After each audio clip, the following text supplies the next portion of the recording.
वो कॉरिडोर से जा ही रही थी कि तभी वो किसी से टकरा गई। सॉरी। अनिका जिस आदमी से टकराई वो कोई और नहीं, उसका एक्स पति कुणाल डोगरा ही था। उसको अचानक देखकर अनिका थोड़ी घबरा गई थी। तभी कुणाल डोगरा, जो कि इतने दिनों से सिर्फ और सिर्फ अनिका के ख्यालों में खोया हुआ था, फौरन घुटनों के बल बैठकर बाहें फैलाता हुआ अनिका से बोला, अनिका, मैंने जब से तुम्हें वापस मनाली में देखा है, सिर्फ और सिर्फ तुम्हारे बारे में सोचता हूँ, तुम्हें याद करता हूँ, तुमसे प्यार करता हूँ। I love you. कुणाल ने अपने दिल की बात अनिका से कह दी थी। जितनी खुशी और उम्मीद कुणाल के चेहरे पर झलक रही थी, उतनी ही नफरत अनिका की आंखों में उतर आई थी। अनिका के कानों में कुणाल का आई लव यू बार बार गूंज रहा था। उसका मन तो कर रहा था कि वो कुणाल के चेहरे पर एक थप्पड़ जड़ दे, लेकिन उसके उसूलों ने उसे ये करने से रोक दिया। अपने गुस्से पर काबू पाते हुए अनिका वहाँ से बिना कुछ बोले जाने लगी। अनिका, प्लीज मेरी बात तो सुनो। उस दिन जो कुछ भी हुआ, उसके बाद से मेरा किसी काम में मन ही नहीं लग रहा। मैं दिन रात सिर्फ तुम्हारे बारे में ही सोचता रहता हूँ।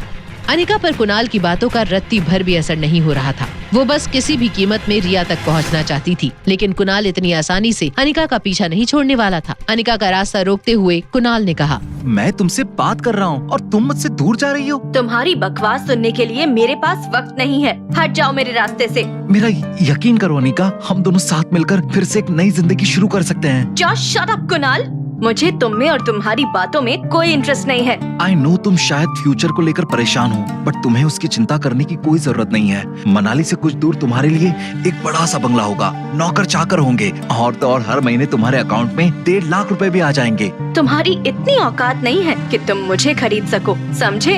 अनिका की ये बातें कुणाल के दिल में तीर की तरह चुभी, लेकिन प्यार के मामले में कुणाल इतनी आसानी से हार मानने वालों में से नहीं था। कुणाल ने इस बार अपने रुतबे से अनिका को इम्प्रेस करने की कोशिश में कहा, तुम्हें पता है या नहीं, लेकिन मैं यहाँ मल्होत्रा के साथ डील करने आया हूँ, और अगर उनके साथ आज मैंने ये डील क्रैक कर दी तो 1 साल के अंदर मैं मनाली का सबसे अमीर आदमी बन जाऊंगा। और मैं का मतलब हम दोनों से है। मल्होत्रा का नाम सुनकर एक पल के लिए ही मानो अनिका के पांव डगमगा गए। आखिर मल्होत्रा और कुणाल के बीच क्या है कनेक्शन?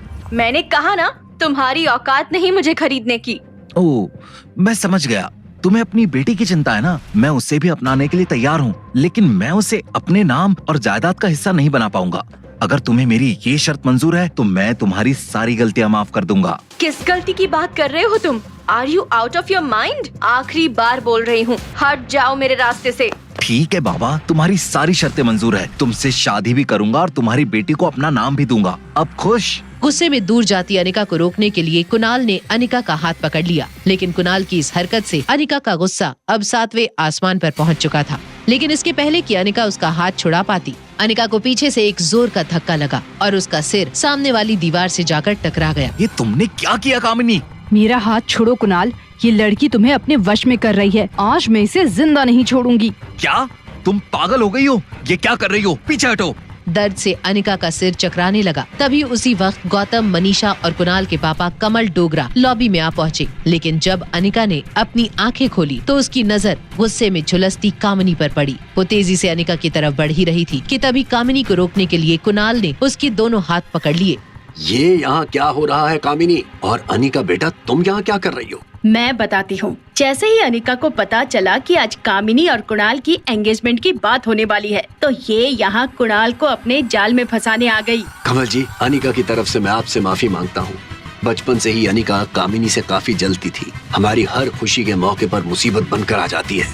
बस कीजिए आप लोग। अनिका के खिलाफ किसी ने एक और शब्द बोला तो देख लेना। लेकिन बेटा, अनिका मुझे किसी जाल में फंसाने नहीं आई थी। एक बात और, अनिका और मैं एक दूसरे से प्यार करते हैं और हमने एक दूसरे से शादी करने का फैसला किया है। कुणाल बेटा, होश में आओ। क्या तुम भूल गए कि इसकी वजह से हम दोनों खानदानों की कितनी बेइज्जती हुई थी? देखिए कमल जी, कुणाल तो बच्चा है अभी, आप इसे कुछ समझाते क्यों नहीं? शादी का फैसला जिंदगी का सबसे बड़ा फैसला होता है, उसे ऐसे जल्दबाजी में नहीं लिया जा सकता। कुणाल, क्या तुम अनिका के साथ फिर से शादी करना चाहते हो? क्या होगा कुणाल का फैसला? क्या कामिनी का भी होगा वही हश्र जो अनिका का हुआ था? मुसीबतों से घिरी अनिका को आएगा कोई बचाने? और अनिका और कुणाल के बीच चल रही इस कश्मकश में किसकी होगी न्यू एंट्री? जानने के लिए देखिए अगला एपिसोड सिर्फ पॉकेट FM के YouTube चैनल पर। और एक लड़की को देखा तो के सारे एपिसोड्स को सुनने के लिए डिस्क्रिप्शन में दी गई लिंक से डाउनलोड कीजिए पॉकेट FM ऐप।